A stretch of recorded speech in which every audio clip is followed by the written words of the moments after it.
Ashamaa fuune hordoftootaf daawwattoota shaasheen ustuuf akkam jirtan nageenyi koo bakkuma jirtanitti isin haa gahu. Breaking news qabadhee isinii dhufee jira. Baga gammanne baga wajji gammanne hayyoonni Oromoo Jawaar Mohaammed dabalatee kanneen lagannaa nyaataa guyyaa 39f irra jiran har'aaf guyyaa kaleessaa kadhannaa abbootii gadaa kadhataniif akkasuma atileetonni Oromoo Daraartuu Tulluufa dabalatee kadhataa turaniif guyyaa kaleessaa irraa eegalee hospitaala Landmarket bira dhaqanii kadhataa turaniin kadhannaa isaanii jalaa dhaganii akka nyaata jalaa dhaganii guyyaa boruu yookaan 40ffaa isaanii guyyaa boruu irraa eegalanii akka nyaatan waan jalaa dhaganiif baga gammanne baga gammaddan. Dhugaa isiniin jedha gammachuun daangaan qabdu baay'ee gammade hedduu gammade maaliif jennaan hayyoota akkanaa deebinee argachuudhaaf jaarraa 100 nutti gaafata yookaan amata 100 yookaan jaarraa 1 nutti gaafata. Kanaaf erga hayyoonni keenya Jawaar Mohaammed faannurraa hidhamanii tokkummaan keenya mallattoo gaafii jala jira. Kanneen biltsiginnaan nutti baacuudhaan warroota abbaa garaa ta'an faayidaadhaan bituudhaan ummata Oromoo qeerroo Oromoo kanneen angootti isaan baasan maqaa nutti baasanii girrisaa nuun jechuudhaan nutti baacuudhaan mootii girrisaa jedhanii Jawaar Mohaammed kan kiiloo 4 isaan seensise itti baacuudhaan nutti baacaa turan. Yoo jarri rakkoo keessa galan yoo du'an nazbee isaanii qofa osoo hin taane nazbee ummata Oromoo miiliyoona 60tu rakkoo keessa gala. Bilisummaa keenya kan waggoota dheebochaa turretu kan tokkummaan keenya erga Jawaar Mohaammed dhufanii tokko taanee kaabaa kibbaaf tokko taanee sagalee tokkoon diina irratti duuluu turretu rakkoo keessa nu jalaa gala. Baga gammanne baga gammaddan isiniin jedha. Akka an gammade kana namni hunduu ni gammada. Dhugaa isiniin jedhaan ergan oduu san dhagaye yeroo oduu san dhaga'u imimmaan ija kiyya keessa na dhufaatiin bakka waan dhagame gammachuu kiyya akkamitti akka ibsadhu hin beeku. Dhugaa isiniin jedha. Maali jennaan jarri kun yoo du'an xiiqii keessa galanii jiran yoo du'an nazbee isaanii qofa osoo hin taane nazbee ummata Oromoo kanatu harka isaanii jira. Jireenya ummata Oromootu harka isaanii jira. Tokkummaa ummata Oromootu harka isaanii jira. Kana waan ta'eef hayyoota akkanaa deebinee argachuudhaaf jaarraa 100 Hacaaluu Hundeessaa haga nu miidhabeetan jarri kun yoo irraan dabalaman maaltu nu dhagama. Kanaaf jecha baga gammanne baga gammaddan isiniin jedha. Ummanni Oromoo miiliyoonni 60 kaabaa kibbaa akka gammaddan hin beeka. Baay'ee gammade baga gammaddanii isiniin jechuu barbaada. Inni itti aanu immoo OMN hoggaa 7ffaa isaa yookaan hundeeffama hoggaa 7ffaa isaa guyyaa kabajachuu irra jira. Baga geette baga kenna taate baga miidiyaa ummata Oromoo taate isin jenna. Kanaaf financial support gaafachuu jira. Bira dhaabbachuu ogummaa qabnuun deeggaruu mallaqa qabnuun bira dhaabbachuu qabeenya biltsiginnaan biyya galchitee saamte san bakka itti deebisuu gargaaruu miidiyaa keenya waan ta'eef gahee miidiyaa tokko beekutu nurra jiraata. Miidiyaan tokko murteessaadha saba tokkoof bilisummaa keessatti qabsoo keessatti waan hundattuu miidiyaan hedduu barbaachisaadha. Miidiyaa OMN qofa osoo hin taane miidiyaa Oromoo hundaa bira dhaabbachuu danda'uu qabna. Miidiyaan saba tokkoof murteessaadha. Afaan keenya wanni akka afaan Amaaraatti guddachuu dhabeef sababa Habashaan nu caala miidiyaa qabduuf, sababa Habashaan FM baay'ee qabduuf, sababa Habashaan TV hedduu qabduuf, sababa Habashaan reediyoo baay'ee yookaan walumaa galatti miidiyaa garaagaraa qabaniif. Fakkeenyaaf YouTube ala Oromoo fudhadhaa ka eenyutu caala laallama ka warra Habashaati. Namni Habashaa tokko yookaan miidiyaan Habashaa tokko ka waan sawaa dubbatu baay'ee hordoftoota baay'ee qaba.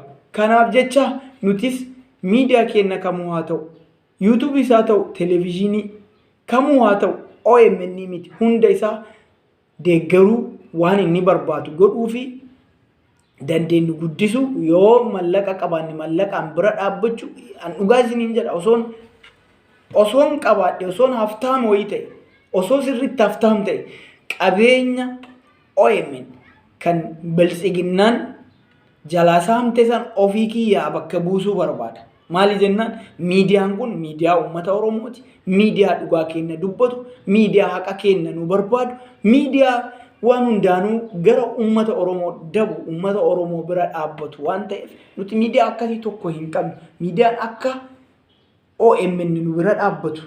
Amma miidiyaaleen biraa jiran BBS ta'uu danda'a. Baay'eedha. Kanneen hanga isaaniin dhufinitti dura kan nu qabsaa'aa ture, kan sagalee uummata Oromoo ta'aa ture, kan aadaa keenya mul'isee addunyaa beeksisaa ture, kan qabsoo uummata Oromoo bara 2014 hanga 2018 ammas itti jiran kana addunyaatti agarsiisuu ture, haqa uummata Oromoo agarsiisuu ture. OMN waan ta'eef OMN bira haa dhaabbannu, haa deeggarru. Miidiyaan kun miidiyaa keenya, qabeenya keenya, ilma keenya, finna keenya waan ta'eef qaama keenya godhannee qaama qabsooti. Miidiyaa jechuun qaama qabsooti.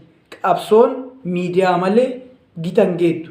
Qabsoon miidiyaa malee bilisa yookaan bakka jedhamte, bakka yaaddamte, bakka itti karoorfamte gahuu hin dandeettu. Miidiyaan addunyaa kanatti gahee hundaa taphata. Gahee waan hundaa taphata. Tokko qabsoo qeerroon bara 2013 hanga 2018tti geggeessaa ture. Gahee leencaa kabaye OMN miidiyaa Oromooti. Osoo OMN jiraachuu baate, osoo Jawaar Mohaammed OMN hundeessuu baate, maybe wanti argannee nu harkaa amma duubatti deebiteetan argachuu dhabuu dandeenya. Kana waan ta'eef OMN waan qabnuun waan dandeenyuun OMN jechuun hayyoota teenna, hayyuu keenna, Jawaar Mohaammed ilma Oromooti, qabsaayaa Oromooti, deeggaruu qabna. Gaazexeessonni nuti jaalannu, nuti sagalee isaanii dhaga'uuf hawwaa turru deebi'anii gara hojiitti deebi'anii jiranii, kanneen mana hidhaa jiranis sagalee taa'uu fi danda'uu qabna. Ammas hayyoota keenya dagachuu hin qabnu. Qabsoo keenya jabaannee geggeessine mana hidhaa kanarra gadi dhiisuu qabna. Namichi aangoorra jiru yookaan namichi kiiloo 4 jiru yookaan 4 kiiloo jiru sun cakkaany aramanii yookaan nama coraa nama hin qabne, nama dhageettii nama hin qabne, nama akka namaatti yaaduu hin dandeenye, nama namaaf rifachuu hin dandeenye, kan garaa bineensaa qabu waan ta'eef nuuf hin rifatu. Yoo qabsoomnee micciirree harkaa baafne malee gadi dhiisuuf yaada hin qabu, gadi dhiisuuf karoora hin qabu. Kanaaf qabsoo keenya jabaachuu qabna. Qabsoo keenya jabaannee hayyoota keenya mana hidhaarraa baasuu qabna. San booda gaafii qabnu deebifachuudhaaf, waan barbaanne argachuudhaaf hayyoota teenya waliin taanee qabsaayuu qabna. Hayyoota teenya dhagahuu qabna. Waan hayyootiin teenya jettetti buluu qabna. Kana waan ta'eef jabaannee qabsoo keenya geggeessuu qabna. Tokko yoo taane tokkummaan Oromoo waan hunda keenya oli tokko ta'uu qabna. Sagaleen keenya tokko ta'uu hin qabnu. Faayidaa xixiqqoof jennee bitamuu hin qabnu. Saba kanatu nu caala. Faayidaa soo barbaanne saba keenyarraa gaafachuu danda'uu qabna. Faayidaan xiqqoof jennee saba kana hin gurgurru. Akka Jawaar Mohaammed ta'uu qabna. Akka Jawaar Mohammeditti saba kanaaf murannee qabsaa'uu qabna. Akka hayyoota Oromoo kanneen mana hidhaa keessatti dararamaa jiran Baqqalaa Garbaafaa namoota akkanaa kana ta'uu qabna. Namootiin akkanaa kunniin osoo mootummaa irraa barbaadanii hadhaa miti. Gaafa wayyaanee san waan barbaadan argatan, faayidaa fedhan argatan, biyya fedhan deemanii jiraachuu danda'an, jireenya fedhan gammadanii jiraachuu danda'an. Garuu isaan jireenya ofii osoo hin taane jireenya saba kanaa laalan. Har'as kan dararaan kun irra gahaa jiruuf jireenya saba kanaatiif jecha, jireenya saba kanaatiif, bilisummaa saba kanaa jijjiiruuf jecha ofii dararaa hadhaa keessa jiraachaa, beela bulaa, dheebuun jiraataa, rakkoo keessa jiraataa, nuuf jedhanii arraffamaa, nuuf jedhanii xiqqeeffamaa, nuuf jedhanii akka diinaatti laallama, nuuf jedhanii qawweedhaan halkaniif guyyaa isaan eega nuuf jedhanii isaan adamsaa jira waan ta'eef akka isaanii kanatti saba kanaaf garaa kutannee qabsaayuu waan dandeenyu qabsoomne ummata kana gara fuulduraatti baasuu danda'uu qabna. Jabaannee qabsoon teenna waa irra ooluu qabdi. Tokko haa taanu hin bitamnu. Faayidaan biltsiginnaa irraa argannu homaa nuun godhu. Oromotu waa nu godha. Oromotu ummata keenna. Oromiyatu biyya teenna. Haa qabsoofnuu fi tokko haa taanu isiniin jedha. Galatoomaa baga gammaddan booliinuu baga gammannee isiniin jedha. Isin jaaladha.